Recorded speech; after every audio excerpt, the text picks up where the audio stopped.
Hello? Hi there, Trenton. This is David. How are you feeling, man? I'm pretty sick. Yeah, I heard that. I'm so sorry you couldn't make it today. We're recording Phäx and Lãodgeick, obviously. We just wanted your voice to introduce us. It's customary. We couldn't do it without you. Oh, you want me to do an introduction? Yeah, could you just introduce us? Just, say it's the, however many episodes it is. Okay, I guess. Hello, everyone. All right, that's great. Thank you so much.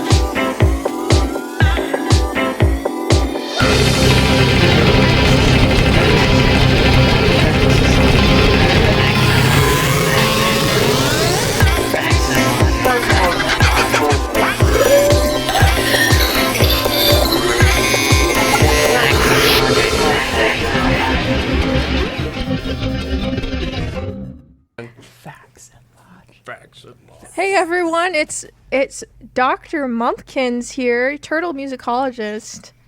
Yo, it's Yoel, the Phäx and Lãodgeick resident etymolologist, here to serve. I'm David. I'm here too. And Julli. I don't know what I do here exactly. I just kind of show up. I'm along for the ride. Yeah, what do you do here, Mr. David? I kiss the sock. Don't we all? We do. We all do that. That's how we speak into our... Whose sock is it that we're kissing?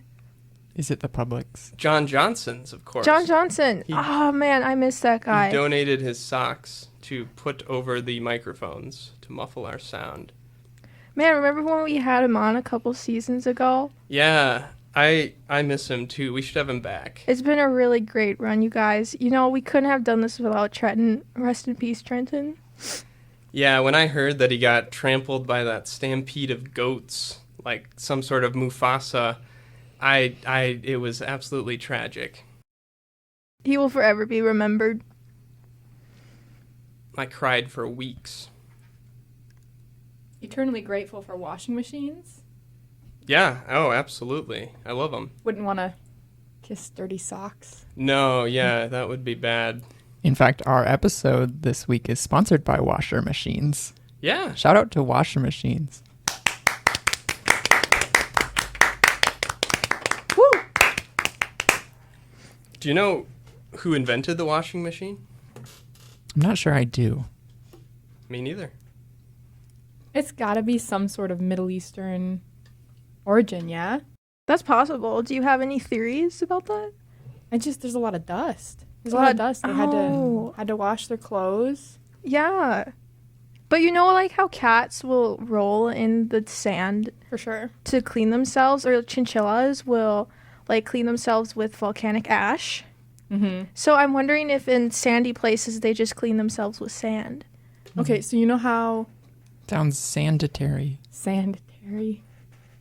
That's where the term sanitary actually comes from. Really? The chinchilla culture it's a loan word from the chinchilla language, which I'm sure Joel knows all about from his time in Portugal. That they clean themselves with sand, and so they kind of created that term sanitary to refer to it, and we've just taken it over. Yeah, that's very true. Thanks for sharing that, David. If there's anything I learned from my time in Uruguay, it's that human languages have an abundance of loan words from animal cultures that don't get recognized. Sanitary being just one of those examples from the chinchilla culture. Yeah, and humans have tried for such a long time to introduce English into animals' languages, such as dolphins, chimpanzees, Coco the gorilla, but all of these attempts were unsuccessful. Even with Coco the gorilla, it's been found that her sign language was mostly prompted by her trainer. One attempt that actually was successful was they weren't able to teach them English, but they were able to teach turtles how to play wind instruments. And we were able to get a recording of these turtles on the podcast playing these instruments. And then not only were they able to play wind instruments, but one of them was actually able to use its toes to play the kalimba. So they actually are a postmodern group, avant-garde. And so they never really hit the mainstream. That's why we never hear about it. But we were able to get one of these recordings. Mr. Soundman found it for us. And so let's roll the tape.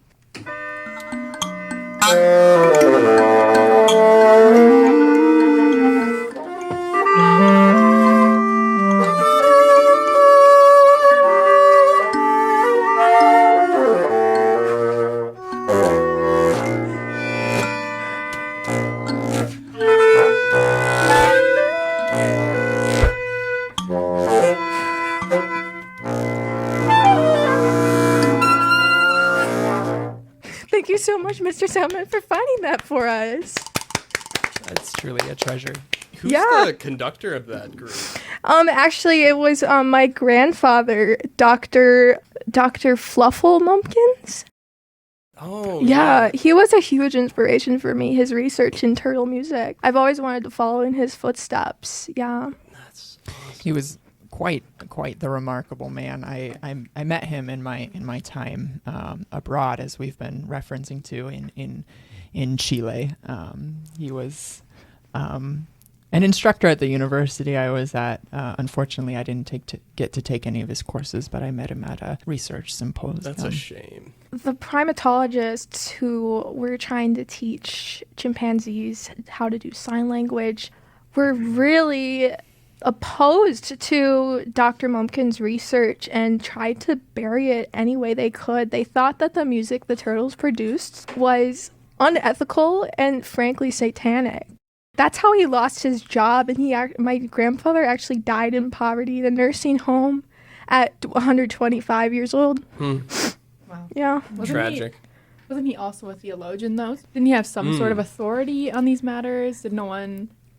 So the Catholic Church labeled him as a heretic. He was actually a Methodist, but they Did he write any of those? Because you said he's a Methodist. Did he write like the, methods books that they use to teach the turtles how to play the instruments? Yes, much like Bruce Pearson wrote instrumental methods books for high schoolers or band students in school. Dr. Mumkins wrote turtle method books, and these turtles couldn't read these books. It was actually their trainers who would read them and interpret to the turtles using a series of whistles and clicks.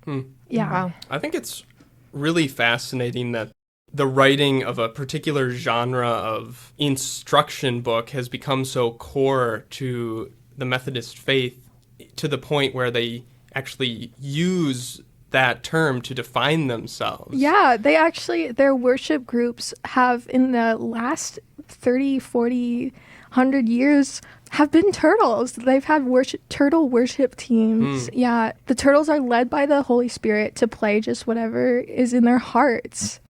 Well, and wasn't Pythagoras a turtle?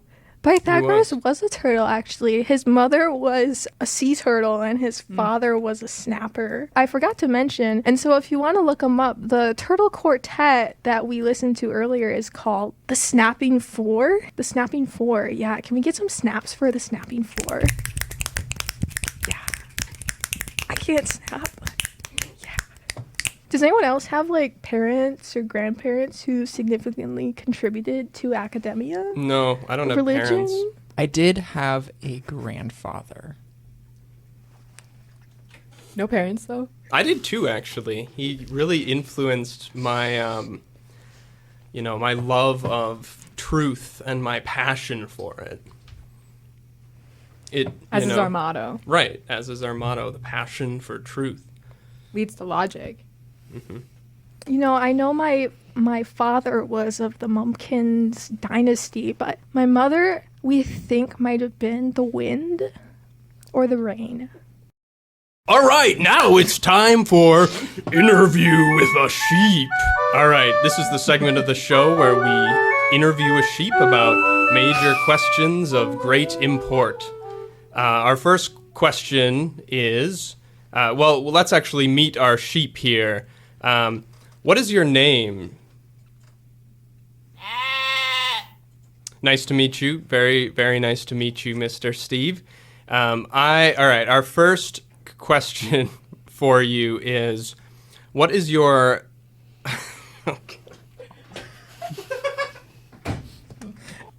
Sorry, something seems to happen.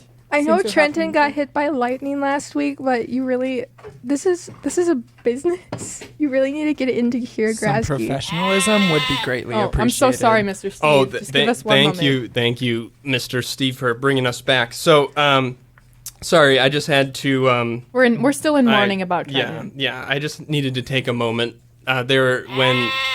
Thank Yeah, you. when Trenton got decapitated by sheep shearing scissors, thinking about sheep kind of brought me back to that. But anyway, okay, Mr. Steve, our first question for you is, what is your, current opinion on the ongoing deforestation crisis in the Sahara Desert?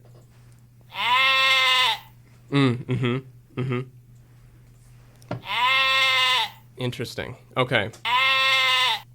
Yeah, no, I totally agree. I think that you're absolutely right on.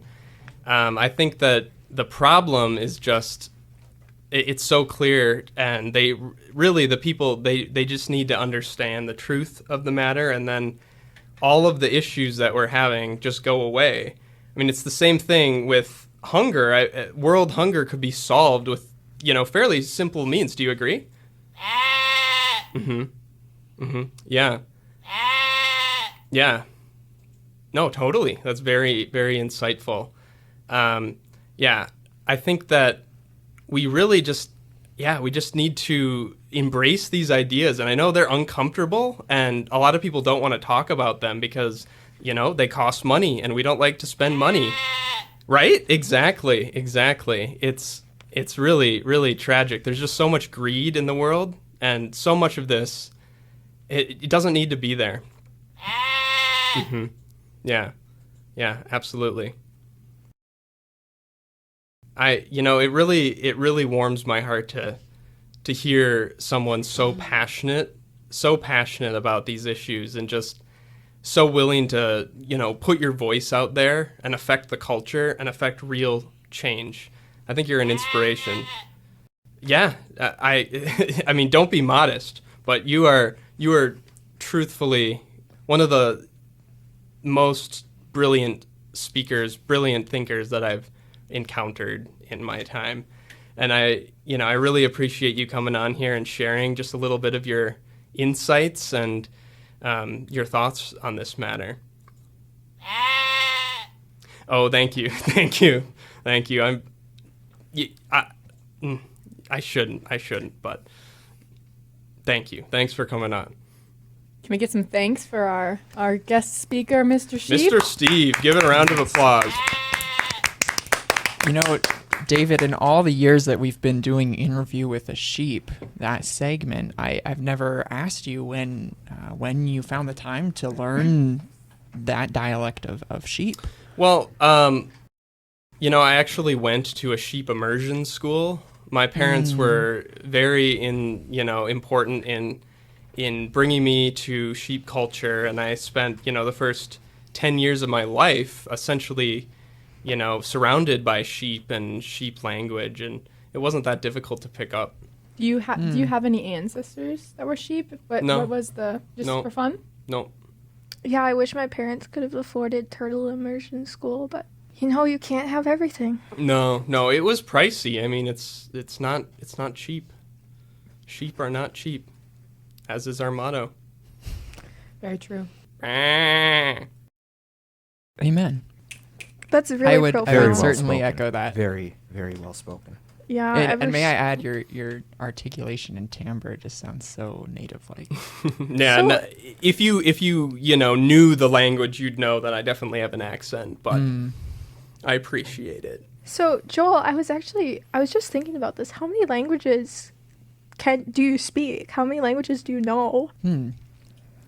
Well, in the world, there are 5 languages. We are speaking English, of course, and there are 2 animal languages, as we have discussed today. There is sheep. Well, and they all have dialects too. And yes, that is very correct. So the sheep and chinchilla languages each have about 4 to 5 dialects within, but they can all be understood by each other. So where does turtle music, is that a language, or is that more like a performance art? So that's a very good question. There was at one time a thriving turtle speech form, but it was actually taught to the turtles by the chinchillas.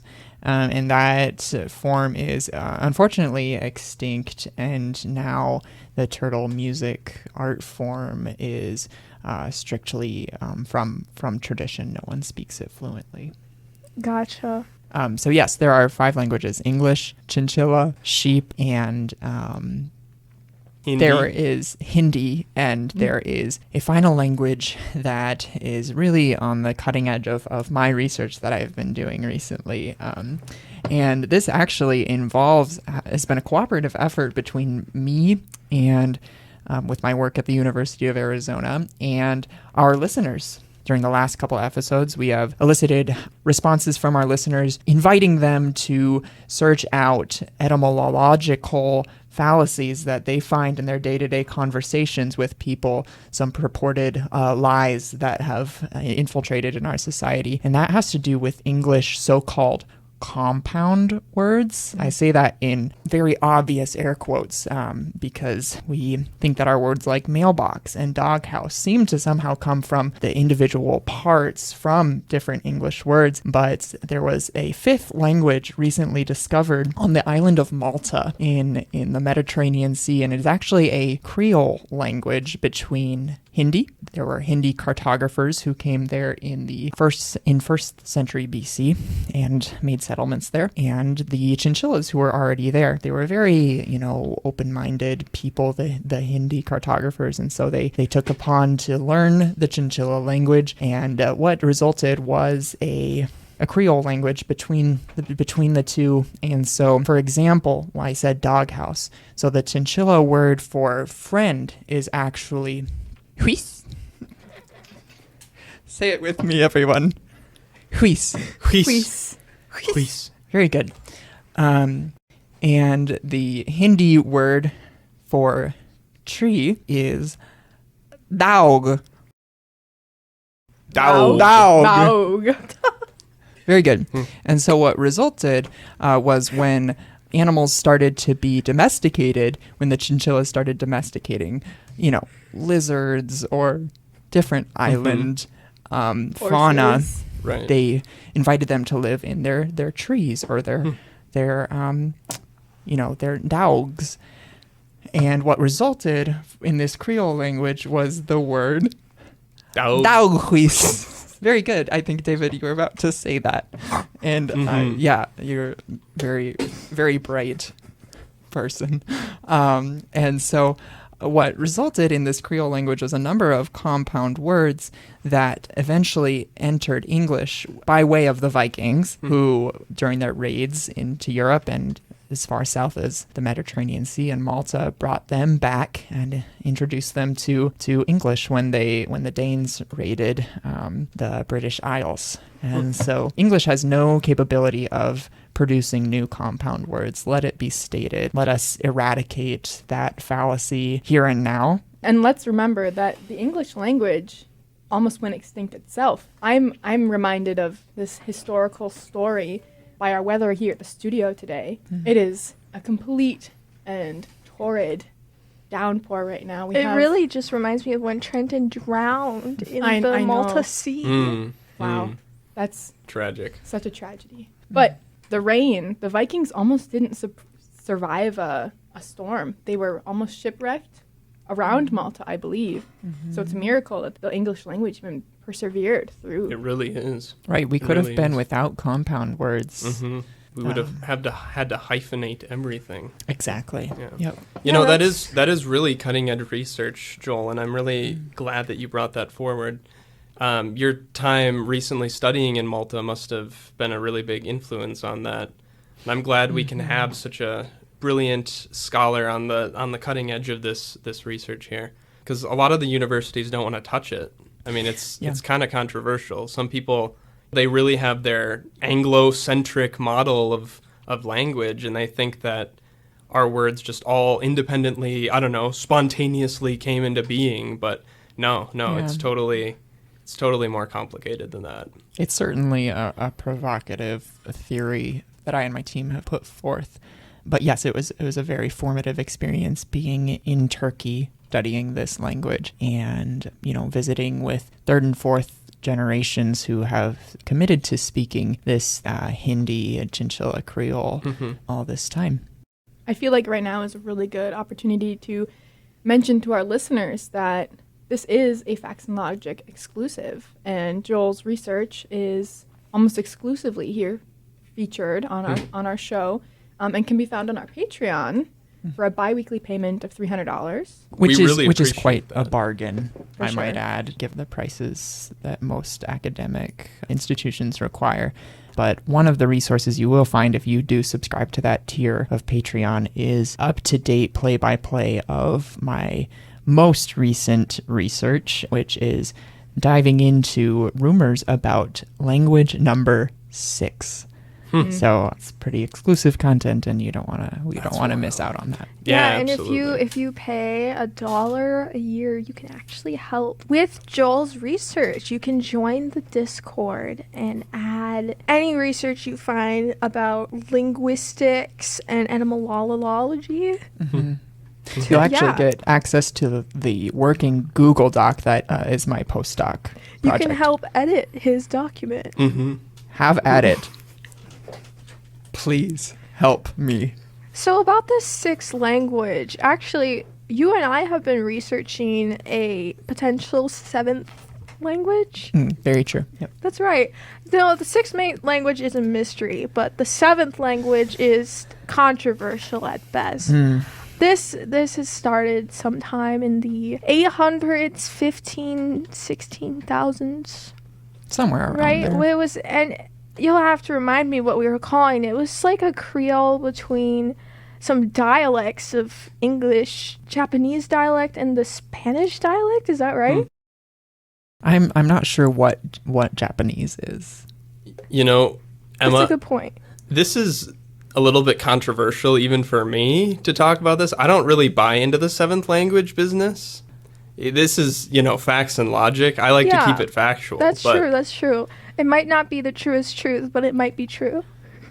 As is our motto. Okay, if you're just going to quote your motto back at me, that's fine. But, I personally, I don't believe anything you're saying about the 7th language. This really brings me back to the office politic war of 87. Oh, yeah. When the linguistics department was against the etymology department, and they fought for like 20 years over the 6th language.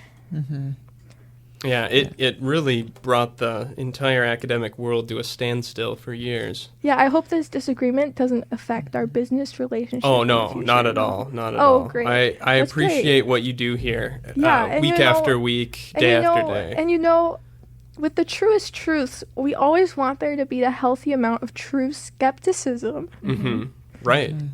So it's definitely welcome disagreements in this podcast. I agree. For sure. Yeah. I mean, I remember our debate we had with John Johnson. That was, very stimulating, and it was maybe our best episode. Yeah, I think John Johnson honestly had the truest truth of all truths we've ever truthfully told on this podcast. I agree. You're here. And I think, it's just the example we're setting to our listeners by showing the different levels of truth and how we are wrestling through that and sitting with and giving space to two different levels of truth, which was perfectly exemplified by John Johnson. So regardless of the degree of truth, whether it is a true truth or the truest truth, I'd like to hear Dr. Mumkins out on this discussion on the purported 7th language. Yeah, it's still extremely controversial, as David and I just discussed. And I wanted to say that a lot of this research couldn't have been done without Trenton. Ever since John Johnson stabbed him in an alley Our research hasn't been the same, and that's why it's still a controversy in so many circles, because Trenton had the truest truth. The truth is lost with Trenton. I really want to share this controversial, which we could poll in the show notes after. This controversial seventh language that Joel and I have been researching, as well as some religious syncretism and adventure and some irony as well. Yes. So in 800 BC, Spain was still pretty Catholic. Super Catholic. And you know... Take your time. It's okay. We know you're still mourning Trenton. Every time I think about his run-in with the government... With the government of Spain, With the government of Spain. And Catholics. The Catholics. And sorry. Joel, I don't mean to butt in here, but you had some trouble with the government too when you studied in Spain, right? Yes, when I was recently in Spain, some of my Google Doc was released by one of our listeners. I will not mention who, and let it be known that we will still make the Google Doc available. Let's hash it out right here. It was Bob Bobson. We're gonna say that from Bridgewater, Kentucky, and that's who it was. And so screw you, Bob. Get doxxed. You could have got Joel killed with Trenton. Don't worry though. We already banned him from the Discord server. We should be good to go now. We also sent John Johnson to take care of it. Like he took care of Trenton. Yeah. He really did take care of Trenton when he was, in the last stages of his illness, and he put a pillow under his head, and he, stayed by his side until he passed away. It was really touching to see. Heartfelt. Yeah, so the Catholics in Spain had missionaries in 800 BCE that they sent across the ocean to Japan. Now, they thought they landed on Japan, but it was actually an island off the coast of Japan called Kojima. And there, they tried to witness to the natives there. And in so doing, they created a syncretism that I wanted to share with you guys. So... I had to breathe in the sweet air of this recording studio. It just distracted me. It smelled like... The Graske, right? It smelled like the Graske, our sponsor for this podcast. Some snaps for the Graske. Which has recently become the McGraske, if I'm not wrong. Didn't McDonald's pick up the Graske? Yeah, they did. Actually, Burger King did too.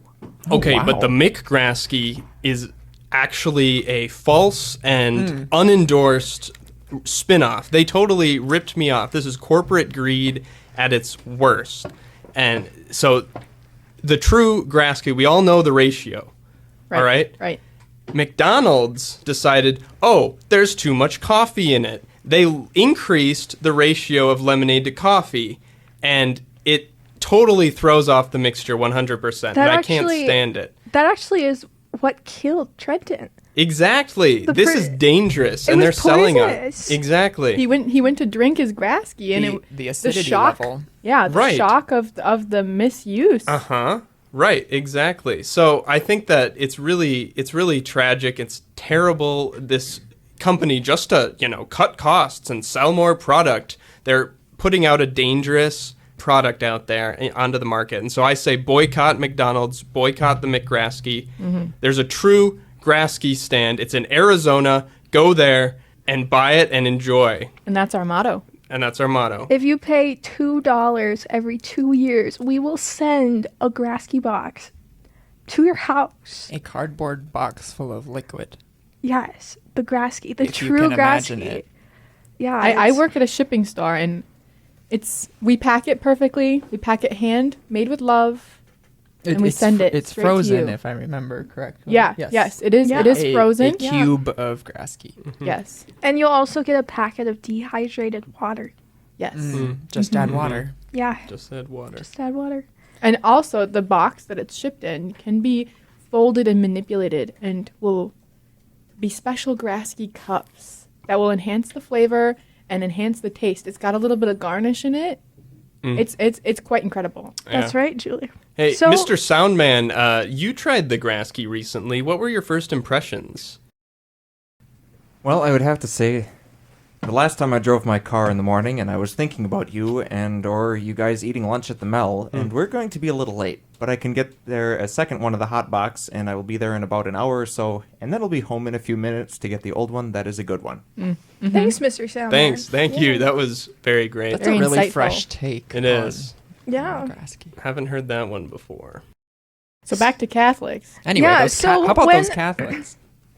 So, you know, a lot of people, a lot of missionaries, when they go to another location, they try to assimilate with the natives in their native religion.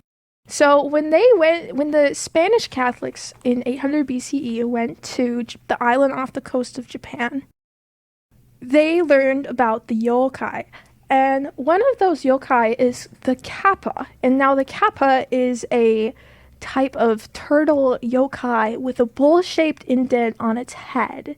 And these would be found in the rivers, usually sneaking up on unsuspecting characters and ripping out their entrails. But they also were known for their medicine. If you could outsmart the kappa, they would teach you something about medicine. So when the Catholics arrived and learned about this, they thought, okay, what if we make the kappa a saint? And not only that, what if we give a week of celebration to this saint called the Feast of Kappa, or as we call in the present day, the Feast of Turtle? Now, this isn't actually eating a turtle, but it is a week-long celebration of turtle-related activities.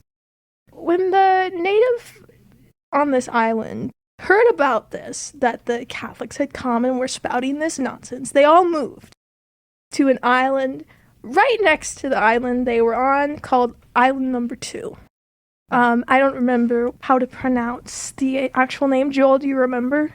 I believe in their native language it was pronounced Island Number 2.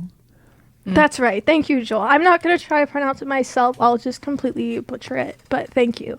When that happened, which happened a couple, maybe 30, 40, 2,000 years after, the Catholics, disheartened, went back. Most of them went back to Spain, only to find that Spain was under Islamic rule. It was during the Arabic expansion into Spain in, I think it was Andalusia or Iberia or something. That's where the original Catholics came from. And so most of them decided to stay in Spain and continue witnessing their new version of Catholicism to the Islamic people. Right, that because were when in they Spain. went to the Turtle Island, right, they took inspiration from the Turtle Festival and actually reformed their Right. faith. Yeah, they were the second Protestants, the unsung Protestants. So they sent one espouser of their beliefs back to let everyone else know what had happened. But in the meantime, the natives had returned to the island, and the religion there almost completely reverted back to Shintoism. The only thing left was the Feast of Kappa, Turtle Week, which they still celebrate to this day. In its modern form, there's a day where they get turtle mochas from caribou. There's a day where they all wear turtlenecks. There's a day where they have turtle ice cream.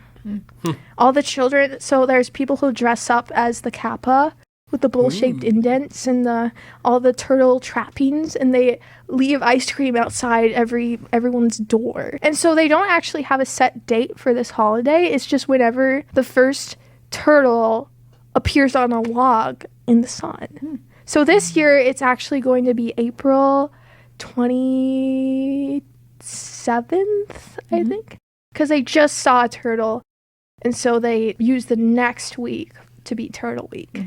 That's great. Yeah, that's really great. They have a lot of turtle representation, like the Teenage Mutant Ninja Turtles, Bowser, the tortoise and the hare from Aesop's Fables, and Koopa Troopa. the Koopa Troopas, And you can't forget Crush. Crush, and we also can't forget the world turtle. That's true. Yeah, because we all know that the world exists on the backs of elephants who sit on a turtle. Mm-hmm. Yeah, Who swims in a lake of the sky sky. lake. Wow. Yeah. Yeah. Star Lake. Yeah. I believe Wordle's mascot is a turtle. Yeah, the named Wordle. green. The letters are green when you get it right, which is the color of most turtles. And here's what people don't realize about Wordle is it was actually invented in Kazakhstan, which Joel probably knows from his time studying there recently. And it is derived from the word turtle. The true spelling of Wordle is actually Wurtle, just like turtle, and there's a T in there. But then when they were Americanizing it, they changed it to a D because it flowed better. And Americans were going to pronounce it like a D anyway because, we don't emphasize our T's very much. And my grandfather actually came from the island off the coast of Japan. That was his ancestry. Yeah. Wow. One But of- did he dress up as the Kappa when he was a young child? I'll have to give him a call and ask. Isn't he dead? Yeah. But I'll give him a call. That's right. Yeah, he still answers his calls. Let's get him on the line right now. Mr. Soundman, can you set that up?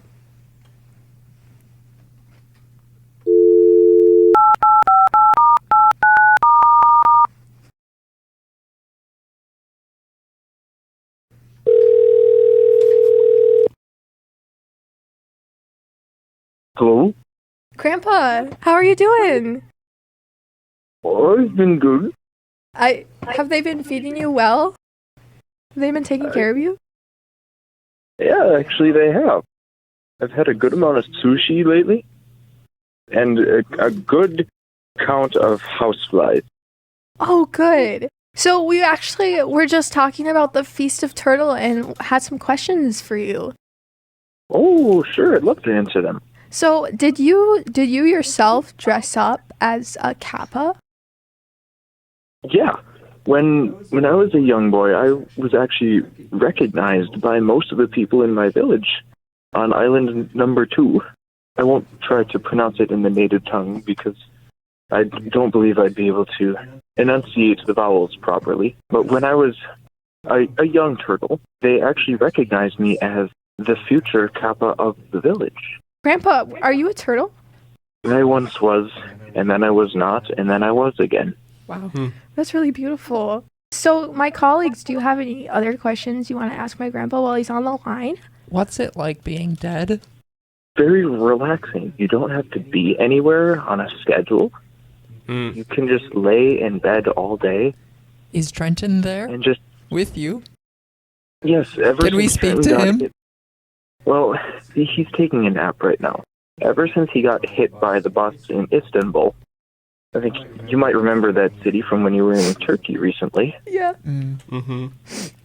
Yep. Ever since he got hit by the bus, he has been down here just hanging out, and we've been having a grand old time discussing our pasts, and I think he's a believer in the 7th world language.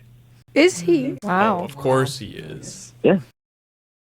Yes, his studies recently in Peru have really convinced him that the 7th world language may be the future, actually, of all of human talking. So, Grandpa, do you believe in the 7th world language? I'm not actually sure. As you probably know, it's highly controversial.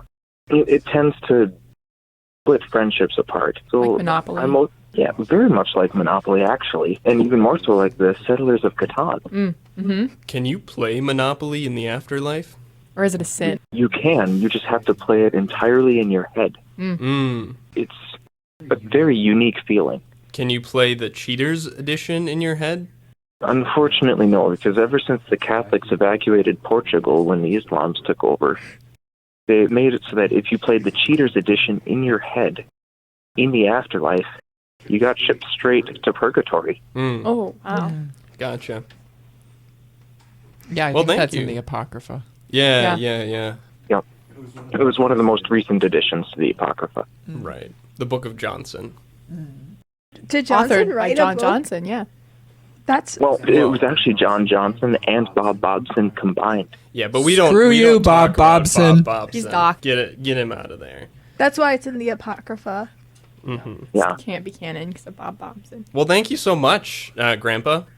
Not my grandpa, but I all don't of our remember your grandpa. name. We can call him Grandpa. But you're Can we call you Grandpa? Well, yes, of course. you're our spiritual grandpa. I'm sorry about my outrage, Grandpa. It's all right. I forgive you. Well, thanks for being on the show, and Oh, not a problem at all. I'm glad to discuss the world languages.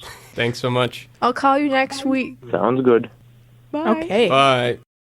So, Thank you so much, Mr. Soundman, for setting that up. I know our listeners might be a little jarred. The phone lines to the afterlife have never been this most stable, so it's a little bit echoey, but the audio, overall, it sounded pretty good. So thanks for setting that up.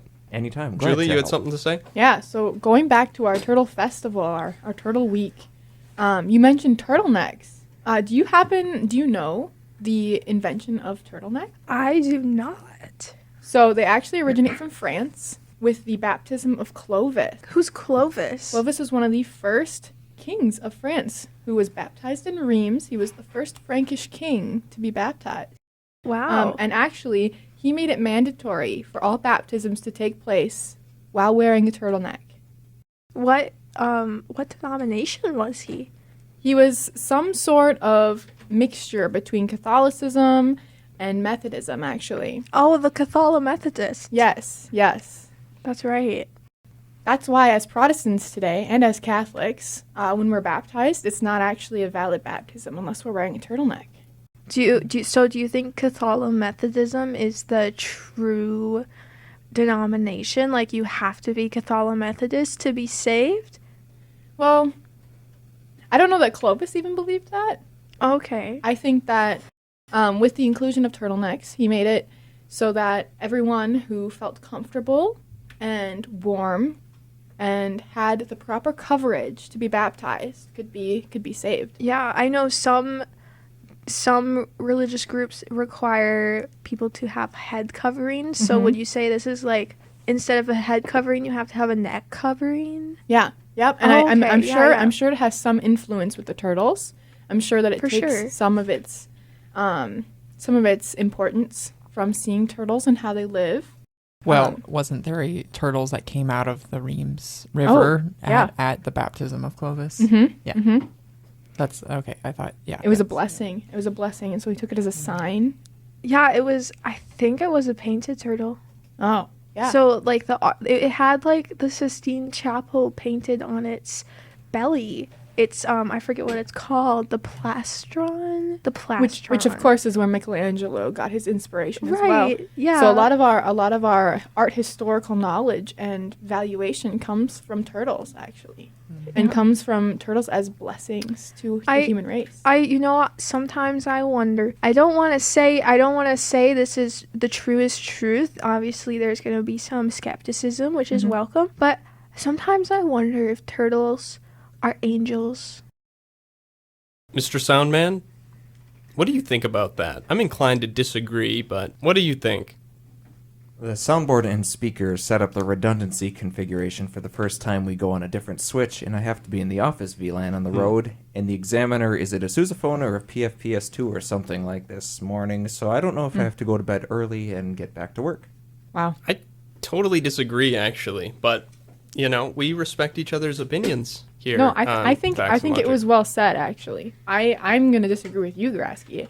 The part about the technological bit about the soundboard was really it was really impactful, I think, and I think that that may have actually just convinced me that turtles really are angels. I think it was just a lot of flowery rhetoric and not a lot of substance there. But This is a podcast. How about, I think it would be really great if we could make a poll for listeners after this, and they can decide for themselves through the poll which truth is the truest truth, whether that is that turtles are angels or whether they're not, and whether they like what Carl had to say about it. yeah, let's put a link to a poll down in the show notes. For sure. We'll have our editors on top of that. Yeah, I think we need to button up to the dorm for the first time in a while, but I don't know what to do with the rest, though, so we need a second one to go back and see what happens. I can see where you're coming from. It's always good to have a second one. That is our motto. Always have a second one. Mm-hmm. That it is. I live in my basement. Shall we do 2 truths and a truth? All right, now Someone- it's time for 2 truths and a truth. Someone cue the music.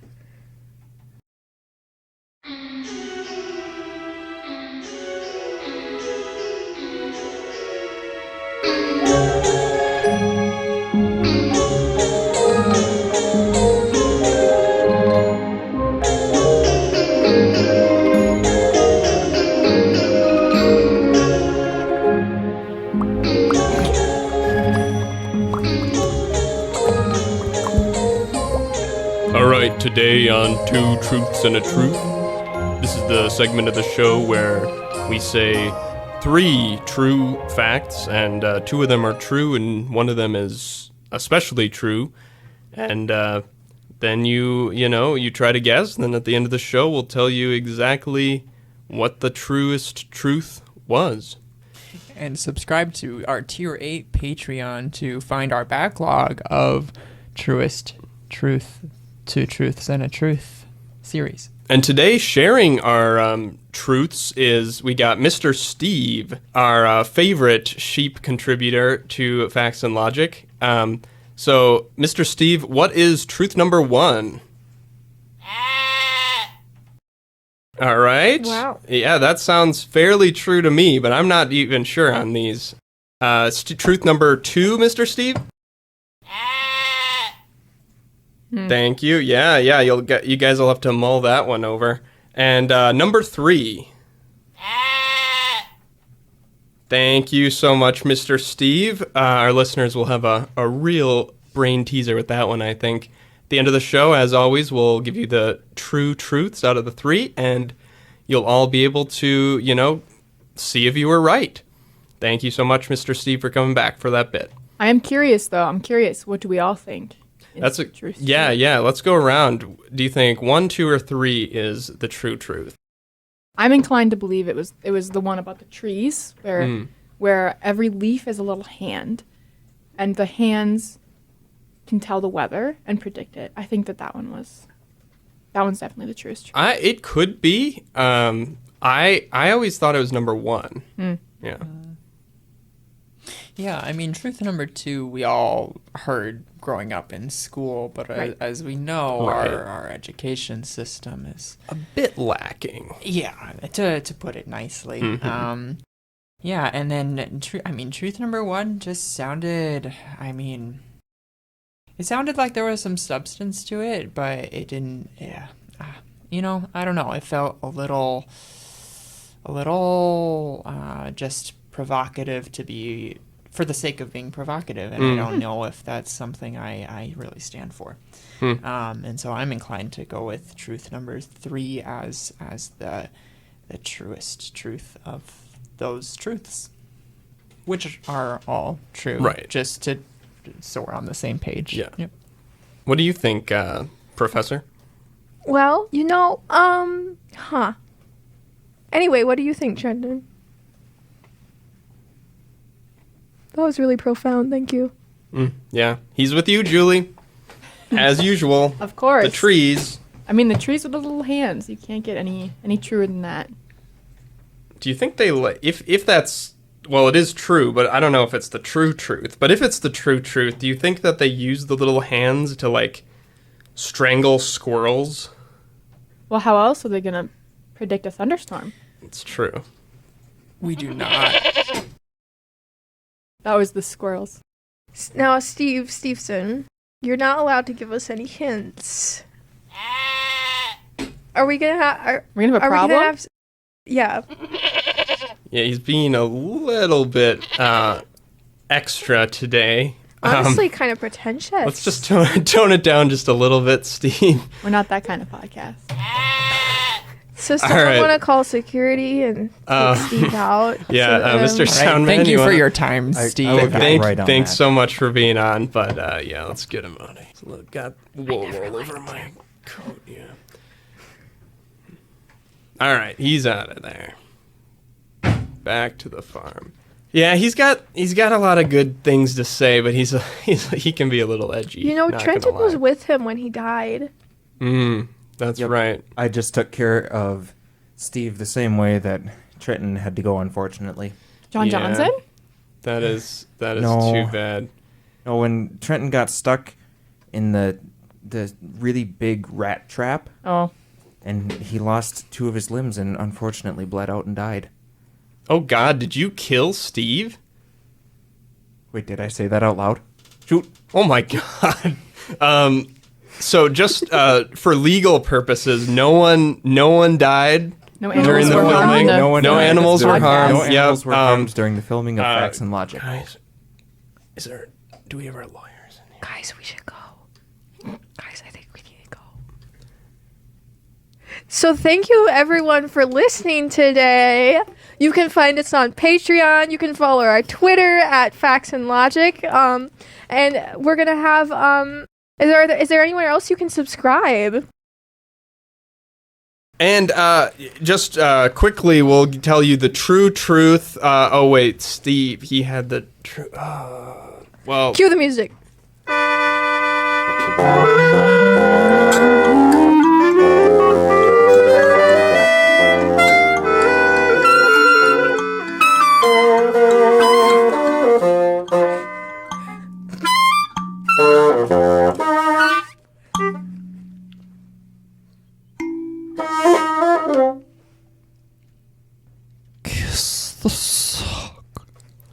Productions.